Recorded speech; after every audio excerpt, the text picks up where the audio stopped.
بسم الله الرحمن الرحيم اقرأ باسم ربك الذي خلق. Okay. Inshallah, we'll start now.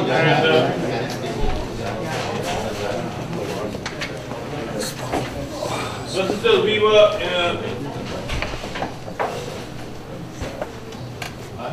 so last week we briefly talked about this hadith sharif that shows that hadith number 422, in which 442, in which Amr Abdul As said that I heard Jabir ibn Abdullah saying that a man passed through the mosque carrying arrows.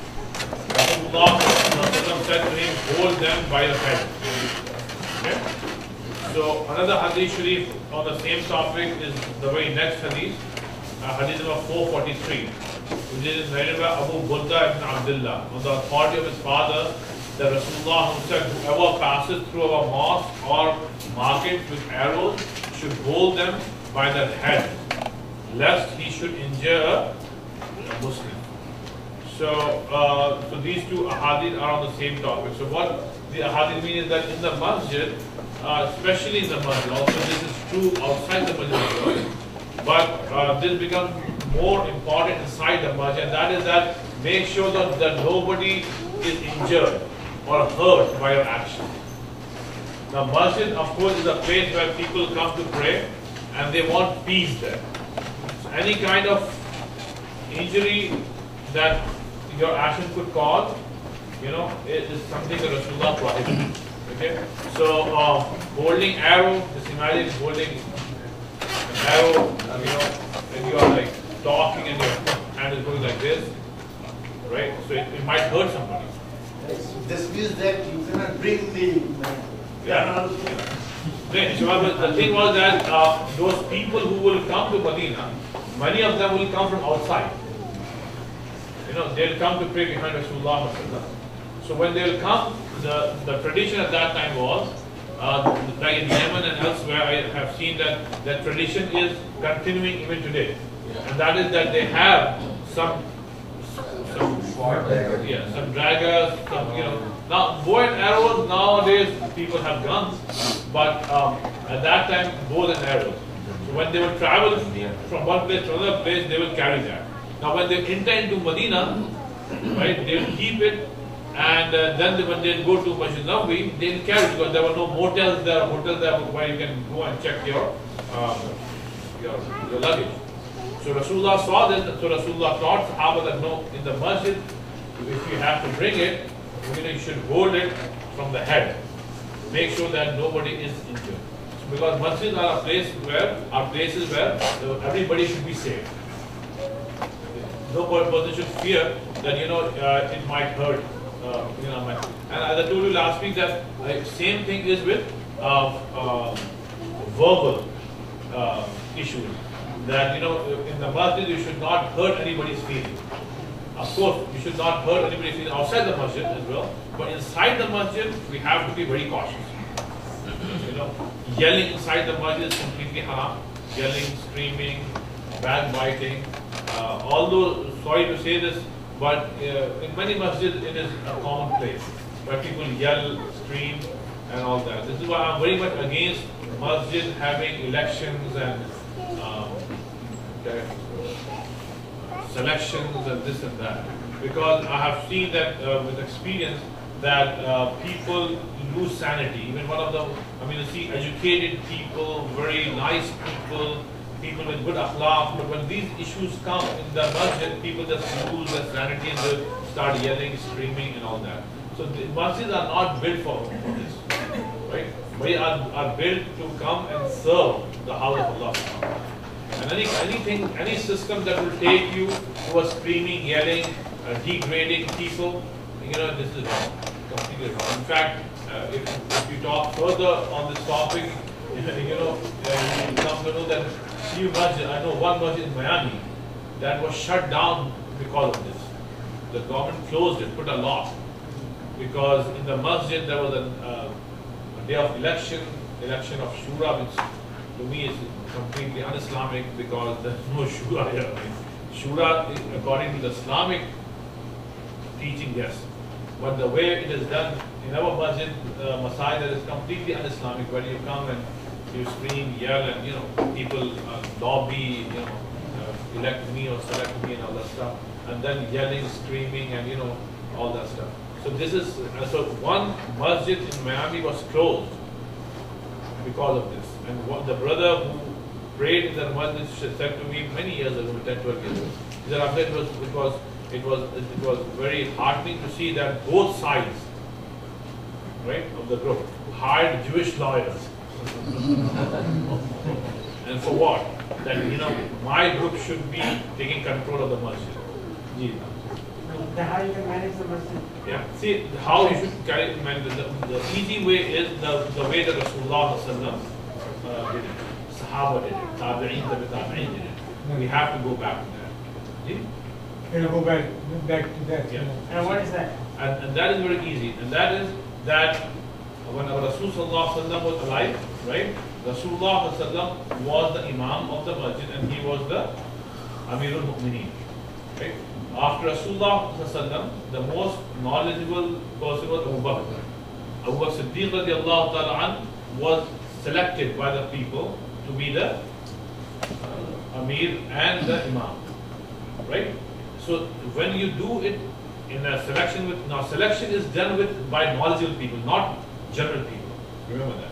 This is why when Umar got stabbed and he was dying, he recommended a group of 6 people to choose the next Khalifa, not general people. Understand?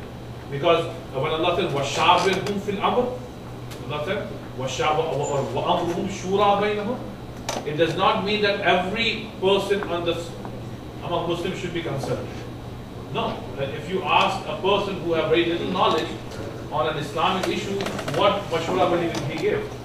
This is why if you read the tafsir by Ibn Kathir, وَشَاوِرْهُمْ فِي الْأَمْرِ, it says that Ahlul Ilm. Or Allah said, يَا أَيُّهَا الَّذِينَ آمَنُوا أَطِيعُوا اللَّهَ وَأَطِيعُوا الرَّسُولَ وَأُولُو الْأَمْرِ مِنكُمْ. أُولُو الْأَمْرِ مِنكُم. Here, أُولُو الْأَمْرِ مِنكُم means Ahlul Ilm. Then it would be good. For example, back in our countries, in Egypt, in Bangladesh, Pakistan, we have huge masajid. I can tell you about India, we have huge madrasas, darulooms, doing wonderful job for centuries.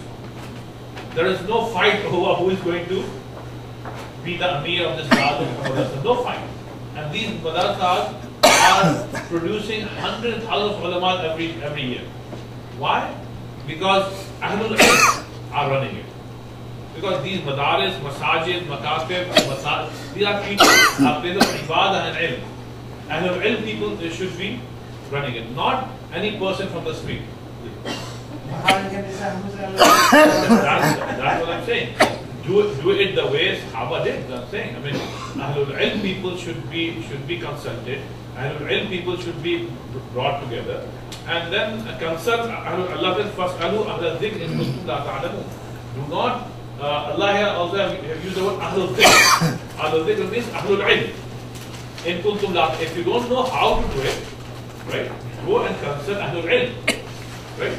And one of the big problems in North America and Europe, I have seen, but in South Africa it is not so. In South Africa, who was in South Africa, those people who went there, in fact, one brother, Abu Salman, was here, and he said after he went to South Africa, and he said, I was so happy to see that all the masajid are done very smoothly, without any trouble, by Ahlul Ilm. The people who come, Muslims who come, they just say, what can we do? How can we serve? Not that the masses, the common person says, no, make me the Amir, Naib Amir, President, and then they fight. No, Masjid has articles where it says the election will held and everybody will vote. Yeah. Of course, nobody does that. There's no election. Last year was selected. Yeah. So you're saying, why don't you just remove? Yeah, the new one we removed. Oh, so you removed all the elections and everything? Yeah, completely. That was completely un-Islamic. That is true. Yeah, and I have seen the. But if you have it, you should follow it or remove it. Yeah, remove it. It was done by some people 25 years ago, and they had no clue what they were doing. And they borrowed this constitution from a masjid in New Orleans. Every masjid has it. Yeah. Every masjid has it. So this leads, and 20 years here I've seen best friends becoming enemies because of this. I've seen at least 1, 2, 3, 4 brothers, 4 or 5 brothers. They never come to the masjid now because they were insulted in the masjid on this issue. So you're saying Khilafah is better than democracy? Yeah, I mean democracy also the way we are. I mean it is to run the masjid is very easy. Very easy. I mean, what we have to do in the masjid, I don't understand. But masjid should not become a place to separate people. It should be a place to bring people together. You see? This is Allah says, إِنَّمَا يَعْمُرُ مَسَاجِدَ اللَّهِ مَنْ آمَنَ بِاللَّهِ وَالْيَوْمِ الْآخِرِ وَلَمْ يَخْشَ إِلَّا اللَّهِ. وَلَمْ يَخْشَ إِلَّا اللَّهِ. That this is a place where Ahlul Ilm people and people who have Iman should come, and they should serve them much, populate them, and they should fear nobody but Allah. So if you have the fear of Allah, you will not fight for it. You come to the masjid to serve, vacuum the masjid, clean the masjid. There is expansion project going on. Yes, I want to serve. For example, I can tell you this Juma, after Juma Salah, 2 visitors came to me.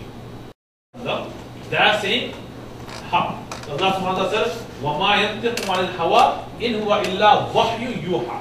That my Rasulullah does not say things on his own. I tell him, I send wahi to him, I instruct him what to say, then Rasulullah says it. So, the saying of Rasulullah is ahadith and Quran, we have to believe in both. So, what was I saying? This ghulu in praising Rasulullah. This has to be understood. Otherwise, a good act would become a bad act. You see? So, and to sing it is very good, but not with music like Zan Dhika and Sami and all that. I mean, the couplets are good. I mean, the poetry that they are singing are good. But then they put that heavy metal music. Duff is allowed, but then music, that makes a good act bad. Just like, they have Arab festival coming up. I think today? It's today. So, this brother called the organizer. He called and said, Hamza, can we distribute flyers?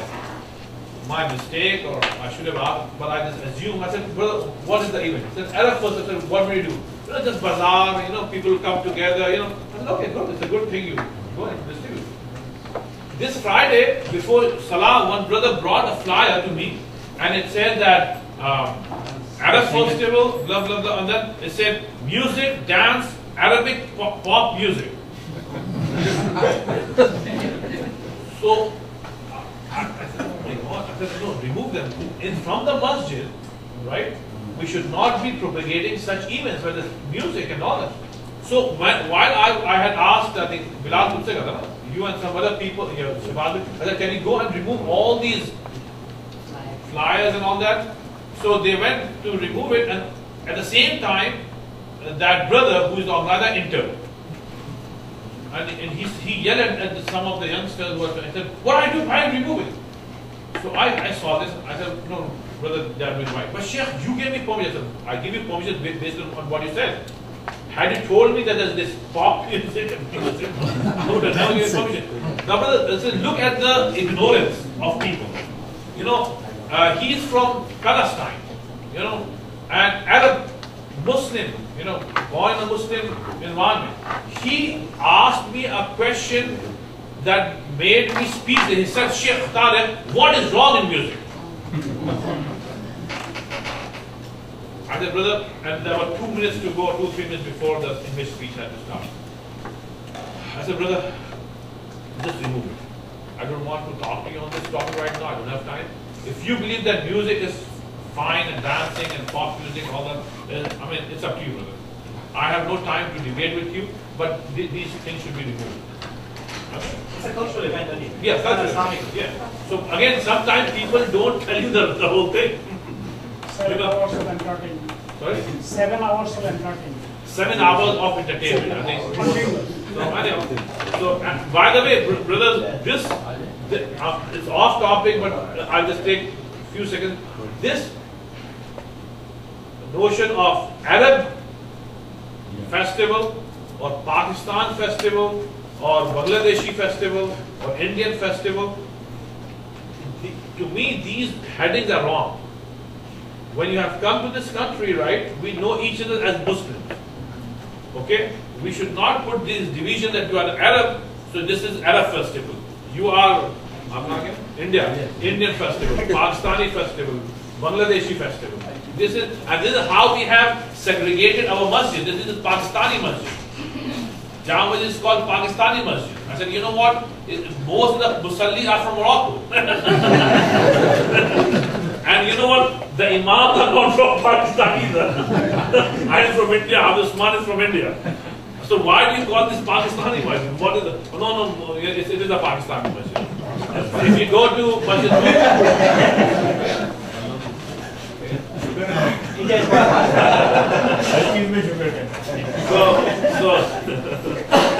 so this notion that it's Arab is wrong. Brothers and sisters, do you know that the Jews for long have been trying to divide Muslim on the basis of nationalities? And there is a movement since 15-20 years. My Shaykh Abu Hassan al-Nazwi rahimahullah was so much against it. They used to say as-sahwa al-arabiyya. My teacher used to say no, not as-sahwa al-arabiyya, as-sahwa al-islamiyya. Al-islamiyya. And this is what these Jews had tried for long. We are doing the same thing here. Arab festival. What? Why Arab? Why not Muslim festival? Then everybody come. You know, the same Muslim festival, everybody should come. What you're saying is correct in general sense of Muslims, brotherhood, and all that. But if you just want to do a Pakistan Day or Arab festival, I think it's okay. Right? You're saying that's not. Yeah, it's a division. It's probably because of business point of view. I think it's just a way to celebrate their culture, maybe. What about the Islamic, USA? yeah, but then As long as they don't say it's Islamic culture. I've seen the effect of it. It's just dividing, huh? Also, I mean, for Muslim countries it makes sense, but for Arab, when you talk about Arab, they are also non-Muslim in Arab, right? Yeah. Same in India. So if I'm doing a Muslim festival as an Indian, then am I excluding all the Indians who are non-Muslim? I'm looking at it from the other point of view, and that is that you know our identity is that as Muslim. Okay, let non-Muslims salah, right? And from another country. They said, well, we are visitors here, we are passing by, so we thought this Friday we pray Salah. But we see this expansion project going mentioned here on the television. Said, so how much have you raised? And how much is the project? I said, well, nearly $5,000. Sorry, 5 million. I mean, this just came to my mind from the top. I forgot actually what is the exact price because it has gone up. So I said, well, between 4 to 5. I said, how much have you collected? I said, well, in the account we have around 600,000, but you know the pledges are coming, so you could say 1.5 million we have kind of, you know, pledges. He said, well, what about the rest? I said, Allah, out of Allah, Allah will build it. And they liked my answer so much, they said, MashaAllah, good. Alhamdulillah. So they said that, you know what, we would like to serve the masjid. I said, MashaAllah, how can you serve the masjid? He said, that, here's my phone number. When you start the expansion project, groundbreaking, give me a call. Give us a call. And we'll do whatever we can. I said, how much will you do? He said, you'll see, inshallah.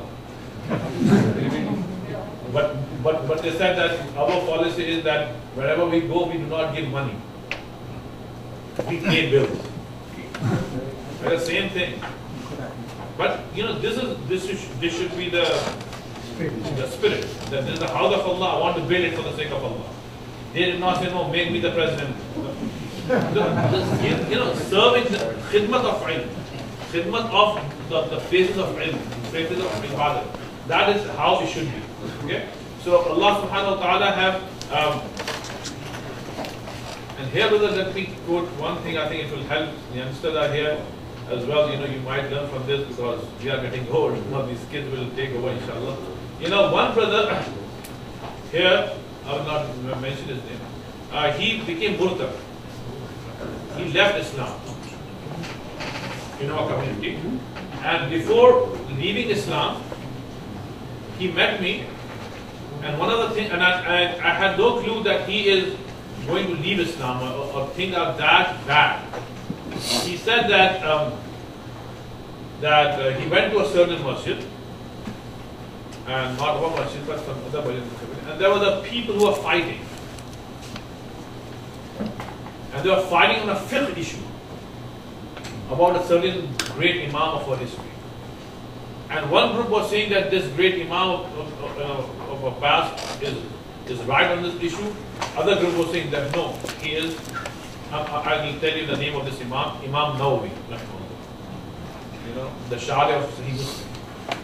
So there were two groups. Now they had different opinions, which is fine. I mean, to some extent, you know, if you have different opinions, fine. But then this different opinion turned ugly, and they started, you know, using harsh language. Now this person had embraced Islam a few years ago, and he was studying Islam. So he said to me in the Jama, he came. He said, "Well, I was sitting there and I was witnessing them. Then I stood up and I said, "Oh, brother, stop! I did not embrace Islam to be like you guys." I said, "I'm very heartbroken to see the way you guys are debating and cursing and on a Islamic issue." He came to the masjid and he said, "Sheikh Tariq, I'm very heartbroken." And I thought that it's just a time being thing, he will be fine. But you know, he left Islam. He left Islam for what he saw in the masjid. And since then I learned the strong lesson that, you know, masjid should not have any issues that will make people lose their mind. You know. And as I said, Salim Kanani Sahab and people who have been living here for some time, they know what I'm talking about. That there are people who live close to the masjid, but they do not come to the masjid because they were insulted once in the masjid. So anything that would hurt Muslim, Rasulullah said that such things should not take place in the masjid. And arrows is one thing. Now regarding arrows, you know, another hadith sheet says that, and we'll learn this I think later on in this book, the Rasulullah said that if you have a knife in your hand, right, and let's say you are working on something, you have a knife in your hand, and you are talking, so drop the knife and talk. Because what happens is that people have that knife and saying, you know, like this, especially if your wife is cutting something and she has a knife, you can keep yourself away. Because all that she would say, "Oh, sorry." You know? So Rasulullah said that no, put the knife down and then talk. Otherwise it would hurt somebody. Now see, our Rasulullah was Rahmatul lil Alameen.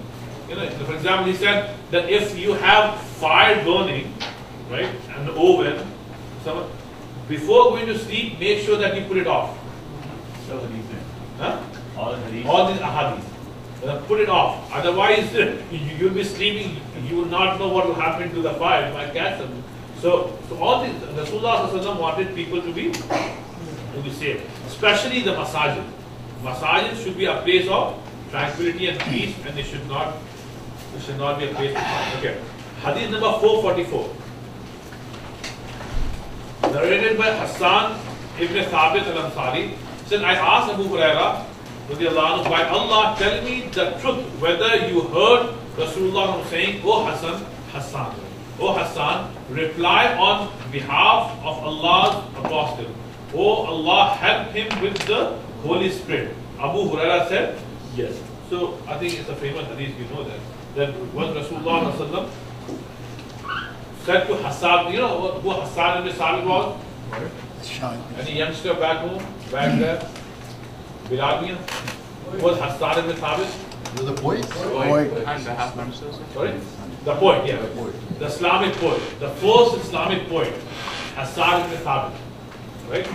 So he would read poetry, he would write poetry, and he would recite the poetry. Now when we talk about the naat of Rasulullah, in Urdu, in Persian, in Punjabi, in every language, in English, we have poetry praising Rasulullah. Now the first naat that was said by a human being was that of Hassan ibn Thabit. I remember one line only, it's a long qasida. One is Innaka lanurun yustaba'u bih.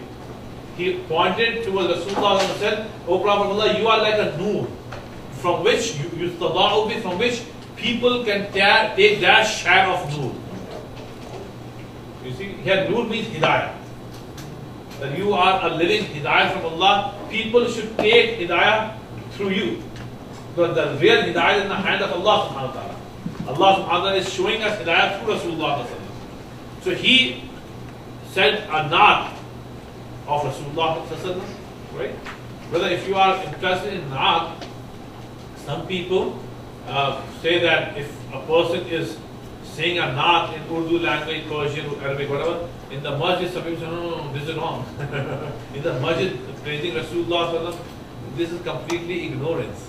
Because here you see Rasulullah had told Hassan to sit in Masjid Nabawi and defend Islam and Rasulullah. And he will defend Islam by praising Rasulullah in front of kuffar. So these kuffar will say bad things about Rasulullah and Hassan will praise Rasulullah in front of them. This way he will be defending. So Rasulullah said, Allahumma ayyidhu bi ruh al-Qudus. Allah subhanahu wa ta'ala help him through Jibreel. Send Jibreel to help Hassan ibn Thabit. So if you can do poetry, good poetry, in praise of Rasulullah, so this is an act of ibadah. You are praising Rasulullah. Because Allah has praised Rasulullah in Quran so many times, right? So in fact, if you talk about naat, you will find that Allah subhanahu wa ta'ala himself had praised Rasulullah in multiple times. So, Ya Ayyuhan Nabi, inna arsalnaka shahidan wa mubashiran wa nadhira wa da'in ila Allah bi'idhni wa sirajan munira. All these words Allah subhanahu wa ta'ala have mentioned are describing one person and then Rasulullah. Right? So this is praising Rasulullah. So praising Rasulullah, right, is an act of ibadah. We read these ayat in Quran. So that, but when we talk about naat, brother, naat is a very sensitive issue. There is a line that you should not cross. Yeah. You know, Allah is Allah and Rasulullah is Rasulullah. The problem in doing naat is that out of ghulu fitti, you know, people cross this line and they make Rasulullah sound as if Rasulullah is Allah or beyond Allah. So I know I can recite some Urdu poetry to you, but I will not do it. Because, and then, I mean, there are so many Urdu poets who have said, who have gone to the extent of saying that Rasulullah is Allah. Okay? And one poet said that Rasulullah is bigger than Allah. And he gave a stupid proof for that. So our teacher, Mufti Tariq Sahib have written a very good thesis on this. It's in Urdu, you should read it. And in which he have quoted some Urdu poetry where the poets have crossed that line. And he has said that, you know, by doing this, you are doing a big disservice to Islam. Because the beauty of Islam is that you consider Rasulullah abduhu wa rasuluhu. He is a slave of Allah and his Rasul. If you say that no, he is not abd, then you destroy Islam. Yeah, there is a very solid line of demarcation between Allah and Rasul. What would you say if we believe Allah's sayings are as equal as Prophet's sayings? Should we make a real difference? No. Because Allah subhanahu wa ta'ala in the Quran has told us, وَمَا آتَاكُمُ الرَّسُولُ فَخُذُوهُ وَمَا نَهَاكُمْ عَنْهُ فَانْتَهُوا. Whatever my Rasul sallallahu alaihi wasallam is saying is haqq, believe in it and follow it. So when it comes to yaqeen and belief, the saying of Allah and the saying of Rasulullah sallallahu alaihi wasallam, we have to believe 100% in both of them. Now there is a difference. The difference is that what Allah has said is matlu and what Rasulullah has said is ghair matlu. And that is that what Allah has said is recited in salah. Right? What Rasulullah has said is ghair matlu, meaning you cannot recite that in salah. But when it comes to yaqeen, we have to believe that both Allah and